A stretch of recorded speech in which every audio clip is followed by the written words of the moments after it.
¿Tú sabías que en una manada de lobos, los lobos alfa no siempre son machos? Hoy estaremos hablando de alfa y omega. Hoy estaremos hablando de la parte femenina y masculina. Hoy estaremos hablando de un liderazgo inclusivo, esto qué significa y dónde podemos sentir esta seguridad psicológica dentro del ámbito laboral, pero también dentro del ámbito personal. Para empezar esta conversación, el podcast del que estoy hablando es de Mercé Bray en Aprendemos Juntos de BBVA y el podcast se llama Rompiendo Estereotipos, Personas Alfas y Omega. Mercé está muy relacionada con el liderazgo y con el desarrollo profesional principalmente de la mujer. Ella estuvo involucrada en la parte laboral, dirigiendo equipos en las altas esferas de varias empresas, y de ahí se dio cuenta de la importancia de tener este liderazgo inclusivo. Pero el liderazgo inclusivo va a empezar con esta metáfora, o trataré de explicarlo a través de la metáfora de los lobos. Los lobos es una sociedad de animales que se parece mucho a las sociedades humanas. ¿Cómo se organizan los lobos? Cuando los lobos van caminando, ¿no?, en su hábitat, hasta el frente van los más viejos, los enfermos o los heridos. Y ahí nos recuerda esta frase de liderazgo donde todo equipo siempre va a la velocidad del más lento. Entonces, primero van los que necesitan más apoyo, más protección, más cuidado. En la siguiente, digamos que etapa los siguientes personajes de la fila son los más jóvenes, los más audaces, los más pequeños, pero son aquellos que digamos que tienen como mucha energía, ¿no? Entonces son los que van atrás de los que necesitan como más apoyo. Luego tenemos a todos los lobos jóvenes y con mucha energía. Y hasta atrás vienen los lobos alfa. Los lobos alfa son los lobos reconocidos por ser como los jefes o jefas de la manada, porque yo tampoco lo sabía. Dentro de los lobos no necesariamente el lobo alfa es un macho. Hay lobos alfa que son hembras. El alfa y el omega, lo que los va a distinguir son las cualidades y características que tienen a la hora de actuar en el mundo. Y así es como lo vamos a ver de ahora en adelante en esta plática. Pero hay un dato muy curioso. Existen los lobos omega. Estos lobos omega son los que tienen las características, digamos, femeninas dentro de la manada, que pueden ser lobos hembra o lobos macho. Pero lo curioso es que cuando existen dos lobos alfa, nada más, normalmente se pelean y hay una riña, digamos, por quién es el lobo más alfa o quién se queda como con el poderío total. Cuando existen dos lobos alfa y un omega, los lobos alfa aprenden a convivir entre ellos y a colaborar. Y entonces ya no hay esta riña donde un lobo alfa tiene que ser más importante que el otro, sino que ambos pueden estar colaborando.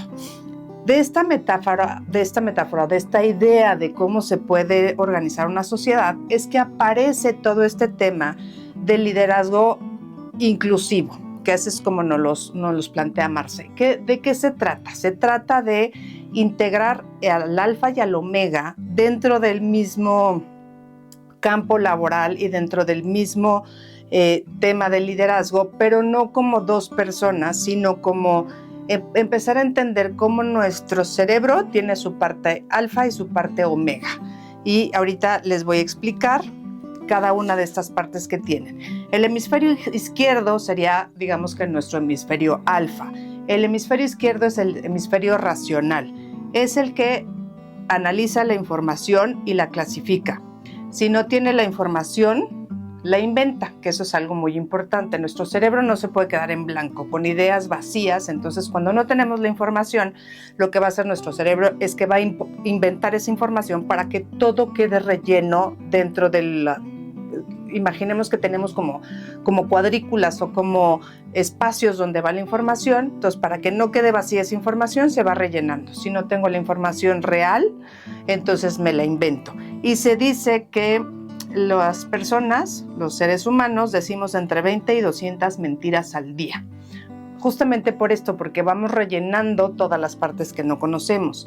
El hemisferio izquierdo es un hemisferio dual. Ve las cosas ¿no? Positivo, negativo, blanco y negro, arriba, abajo, pero siempre vienen como en este par, siempre viene en esta dualidad. Está enfocado en el hacer, es donde nosotros nos vamos a poner en acción, y está vinculado con la parte masculina, que tiene que ver con la capacidad de tomar decisiones, asumir riesgos, la valentía, la fuerza, la osadía y el pragmatismo. Entonces, todas estas características les vamos a llamar características alfa del cerebro, pero también puede ser características alfa de una persona. Hay personas que son mucho más alfa que omega, y hay personas que son más omega que alfa. Aquí la idea es generar este equilibrio, pero en este momento veremos que estas son las características alfa. ¿Cuáles son las características omega? Ese es el hemisferio derecho de nuestro cerebro, sería el hemisferio omega, y esto tiene que ver con la parte emocional. A este hemisferio le gustan los olores, los colores, los sabores, experimentar. Es esta parte mucho más sensible de la vida, donde no tengo que estar analizando, sino que me dejo que la vida corra y que la vida se sienta a través de quién soy. Es un hemisferio holístico, a diferencia del alfa. El omega ve la totalidad de las cosas, no está viendo esta parte en dualidad. Está enfocado en el ser, en el sentir, a diferencia del alfa, que estaba enfocado en la acción, y está vinculado con la esencia femenina. ¿Y cuáles son las características principales de esta esencia femenina? Es la empatía, la tolerancia, la generosidad, la capacidad de llegar a consensos, de colaborar, la creatividad y la intuición. Si lo vemos, lo ideal sería que todos lleguemos a este equilibrio donde podamos acceder a nuestro alfa y a nuestro omega de acuerdo a los proyectos o de acuerdo a la situación que estemos viviendo. Por ahí hay una estadística que dice que el 80% de nuestro tiempo nos las pasamos en el hemisferio izquierdo. ¿Esto qué significa? Que el 80% del tiempo estoy en la parte alfa. ¿Qué es lo que vamos a hacer? Vamos a entender, ahora ya que entendimos el alfa y el omega, vamos a entender esta parte del liderazgo. Para Merced, el liderazgo el líder es un creador de contextos. Es este contexto para que pasen las cosas. El liderazgo no es llegar a un punto, sino es crear un espacio. Dentro del liderazgo se tienen que generar cosas. El líder tiene que poner las circunstancias necesarias para que las cosas sucedan. Necesitamos tener estas zonas de seguridad psicológica. ¿Qué es una zona de seguridad psicológica? Donde yo me voy a sentir seguro de ser, estar y expresarme de la manera que yo soy, ¿no? Principalmente. Aquí tenemos dos definiciones que es importante conocerlas, esta parte de la inclusión y esta parte de la diversidad. La diversidad es lo que me hace a mí distinto a todos los demás. Cuando hablamos de liderazgo, hablamos de diversidad y hablamos de inclusión, lo primero que tenemos que saber es que como líderes tengo que aceptar a la gente tal cual es.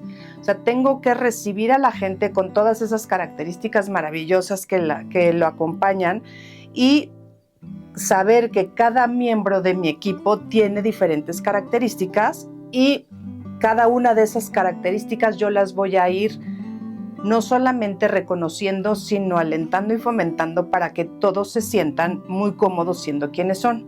La inclusión es que esta parte genuina de mí es realmente aceptada y valorada. Entonces, por un lado, tengo el reconocimiento de que soy diferente a todos los demás y por otro lado, me siento aceptado y valorado por esa diferencia.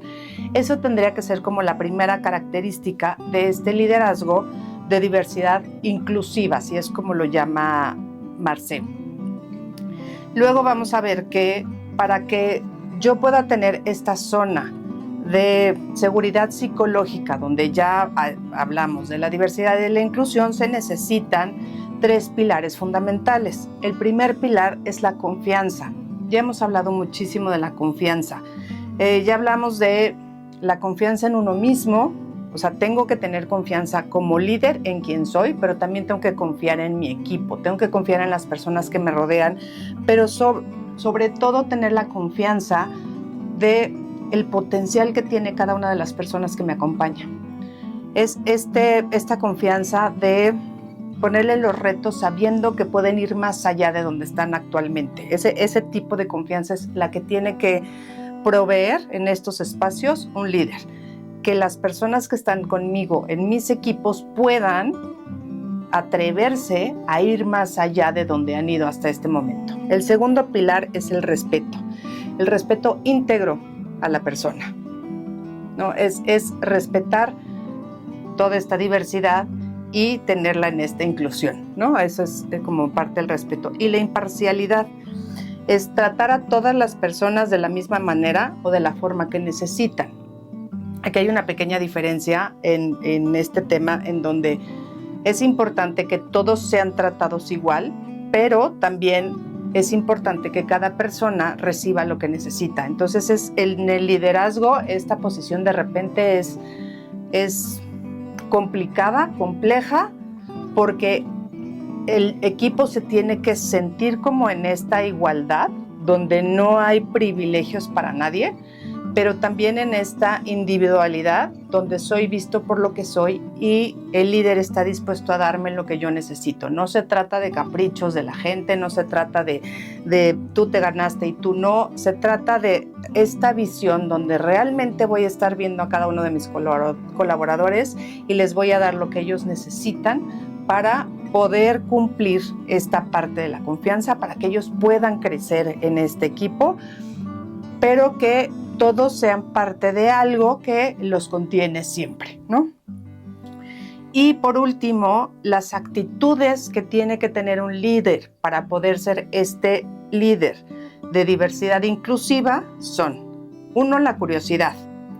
La curiosidad es poder ver estas diferentes realidades, estas diferentes vidas, estas diferentes visiones. Es ser lo suficientemente audaz para asomarme en aquellas ventanas donde no necesariamente es como evidente que están abiertas, ¿no? Entonces es como querer ver dónde está esta diversidad, es como reconocerla, pero es también meterme un poco más a fondo y entender que en esta diversidad es donde voy a poder encontrar un gran valor para mi equipo. De los estudios que se han hecho, de los equipos que son más eficientes o de los que logran grandes cosas, una de las cuestiones es esta parte de la diversidad. Se ha encontrado y se ha visto que los equipos que tienen personalidades diferentes, con maneras de pensar diferentes, con visiones diferentes, son los equipos que logran crecer más, que encuentran soluciones mucho más innovadoras y que sus resultados son mucho mejores. Entonces, lo primero es esta parte de la curiosidad. Voy a adentrarme en esta diversidad y voy a encontrar ese valor en cada una de las particularidades o peculiaridades de las personas. La siguiente actitud es la humildad. La humildad es aceptar que yo puedo aprender de cualquier persona. No importa qué tan diferente, no importa qué tan diverso sea lo que estamos pensando, siempre tendré la posibilidad de aprender de alguien más. No importa si eres más grande, más chico, si provienes de la misma religión o de la misma nacionalidad, siempre podré aprender algo más. Pero una base del aprendizaje tiene que ser la humildad. Tengo que ser lo suficientemente humilde para comprender que puedo aprender siempre de alguien más. La siguiente tiene que ver con la tolerancia y es aceptar y escuchar todos los puntos de vista, aunque sean totalmente diferentes al mío. Y bueno, está muy relacionado con el de arriba, ¿no? O sea, esta parte de la humildad y la tolerancia van como de la mano, porque yo necesito la tolerancia, lo que me permite es abrir mi mente a escuchar todas las cosas que puedo escuchar, a no pensar que la visión de mi mundo es la única y exclusiva y la mejor de todas, y estar dispuesto a escuchar todas esas visiones distintas del mundo. Pero recuerda, el liderazgo no es un destino, no es un punto a donde llegar. El liderazgo es un espacio donde se generan cosas. Ser líder es generar estos espacios donde las cosas van a suceder.